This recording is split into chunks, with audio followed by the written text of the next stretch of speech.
Life as a man is exceptionally difficult. I say the most beautiful and the most terrifying thing about being a man is you're born without value. Society doesn't care about you. You're only going to be cared about based on how useful you are. You have the chance to build yourself up and become a superhero if you're prepared to do the hard work and be indefatigable enough to never quit. But if you're going to stand around and wait for a handout, nobody's going to ever respect you. I think that a lot of people have forgotten about how difficult and how competitive it is as a man. We're always in constant competition with each other. And it's your duty as a man to stand up and say, I want to be as important and strong and good-hearted and God-fearing as possible. And I need to work hard to achieve those things. If you look at the true warriors of humanity, you look at the true empire builders, you look at the true titans who are constructing a better world, they're less about pleasure seeking because they understand that if you want to have a great life, a soaring life, look at what most people do and do the opposite.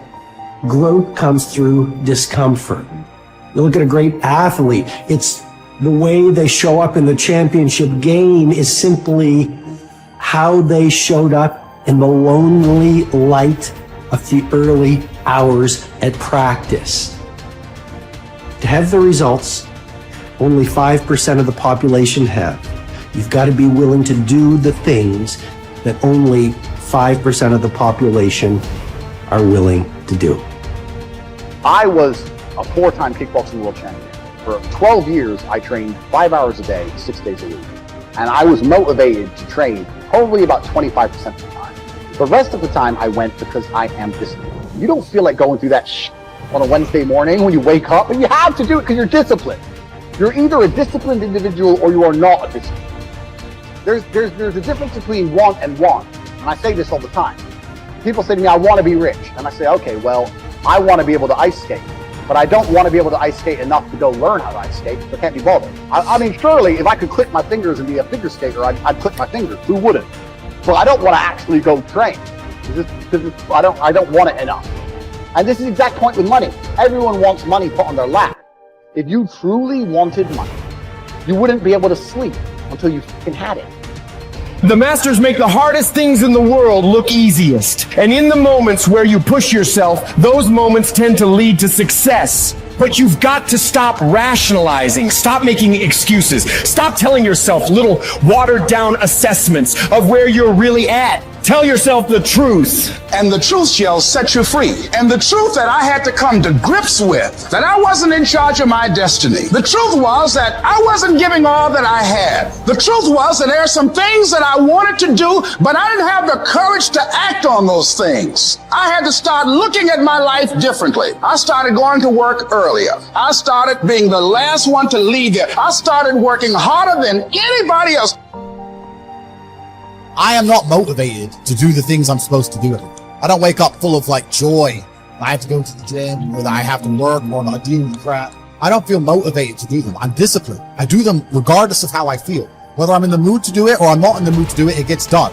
That's discipline. Discipline's a real thing. Motivation is fleeting. You're never going to be permanently motivated. If you're the kind of person who can only try hard at something he enjoys, then you're going to fail.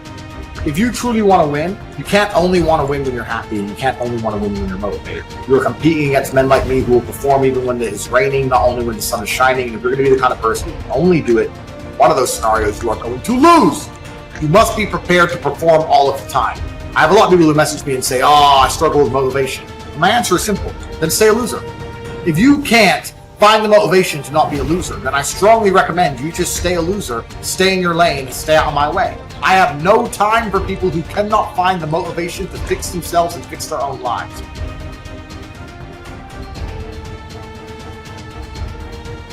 If you cannot control your own mind, then you go through life with zero control, zero influence. You can't control anything. You're just a feather in the wind, waiting for life to blow you from happy place to sad place to happy place to sad place, completely hoping on the gods to be fortunate to you, because if any genuine discomfort comes your way, we're clouded with doubt, and we wonder why it is so difficult for us to grow into the best version of ourselves. We wonder why it is so difficult to climb that mountain, to get over that obstacle. It's because we are not looking at the opportunity with the right perspective. Break the patterns that have been leading your life, but you need to identify what the patterns are. I think sometimes we just aren't even aware. It's just a pattern that's running. It's something that's happening. Maybe it's been happening for months or years or decades. We're not even aware. It's just become our identity. So when you identify the negative identity patterns that are holding you back, that's the first step. And you can start to really shift and replace it with a new identity, a new pattern that you can implement. What you do is you pick up your past and you embrace it. You understand it, you accept it, as I had to go through these things that I had to go through in order for me to get to this place today. And the evidence for that is that I did. You don't need any more evidence. You did. And then you toss it. You toss it. You embrace it and you toss it. And you merge into the now by giving up your attachment. Before you can do something, you first must be something. So you've got to be it intellectually. You've got to be it emotionally. It's like Solomon says, as a person believes in their heart, the emotional man. Well, it's only a period of time then until it manifests physically. That's one of the first laws of the universe, is the perpetual transmutation of energy. Energy is moving into form, always. To form, moving into form, through form, back into form again. So we cause it all to happen the way we think and the way we stay locked into ideas. I don't think greatness is something you're born with, some mysterious power bestowed upon us by God. It's something that truly exists in everyone. I look at it as a superpower we all have, buried deep inside us. This tiny diamond surrounded by layers and layers of rock, the hardest rock in the universe. And every time you do something good, a piece of that rock breaks away. We control where awareness goes, we're controlling where energy is flowing. And if we're controlling where energy is flowing, we're controlling what's manifesting in our life. All I need to do is control where my awareness goes. And if I can control where my awareness goes, I can control where my energy is flowing. And if I can control where my energy is flowing, I can control what is manifesting in my life. Every single person that wins big, every single person that you look at, every single person that you're inspired by, every single person that you aspire to be like, they only have one plan, and that is they are going to win or they are going to die trying. You can make your dream into a reality, but it will only take one person to believe that it's possible. It will only take one person to put in the work. That person is you.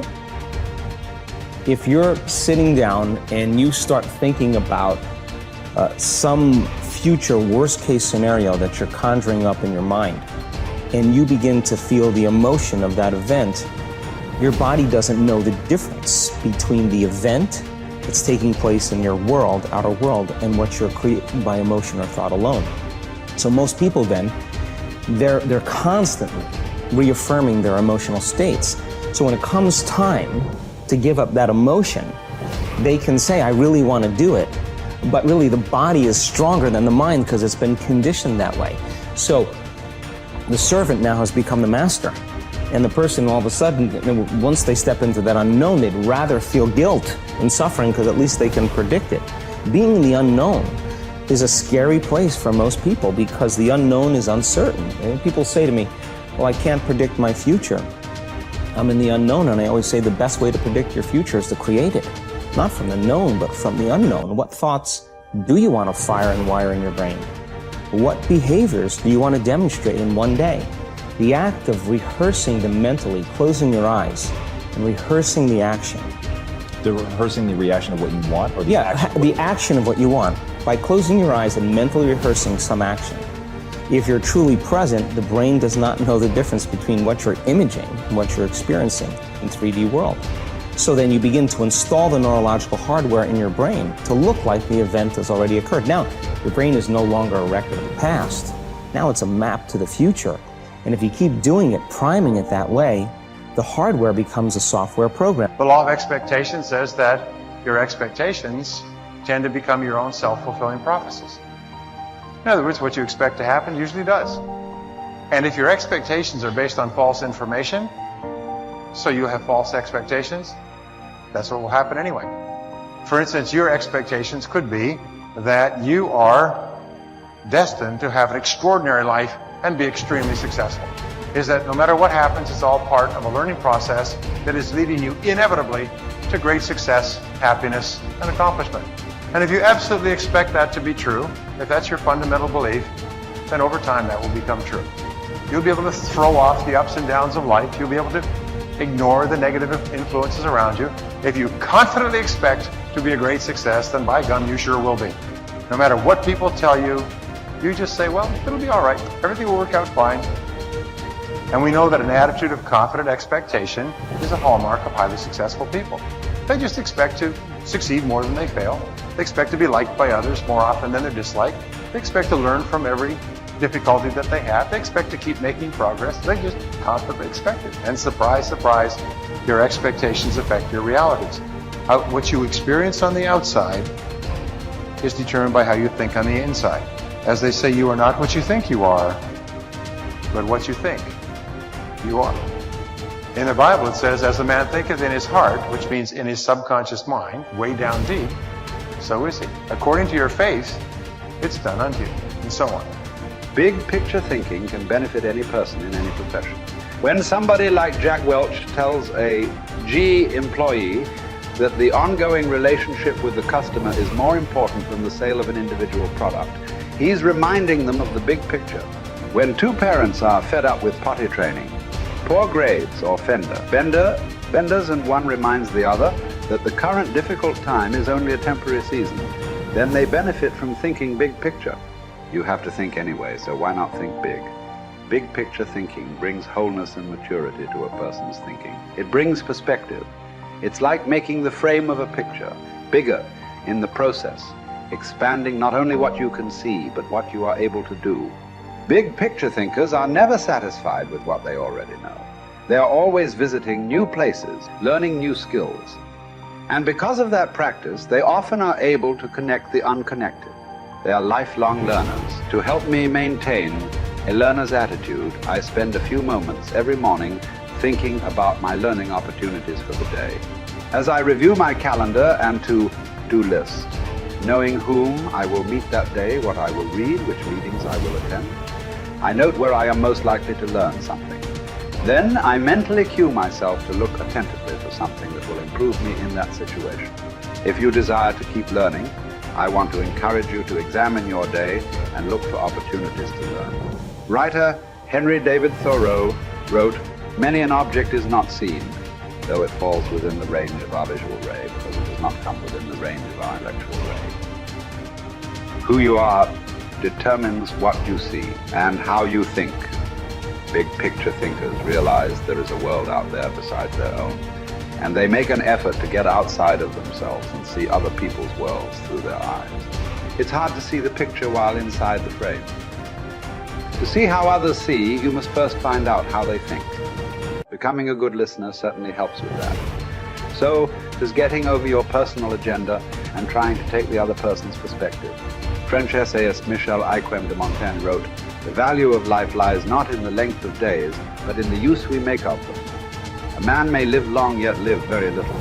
The truth is that you can spend your life any way you want, but you can spend it only once.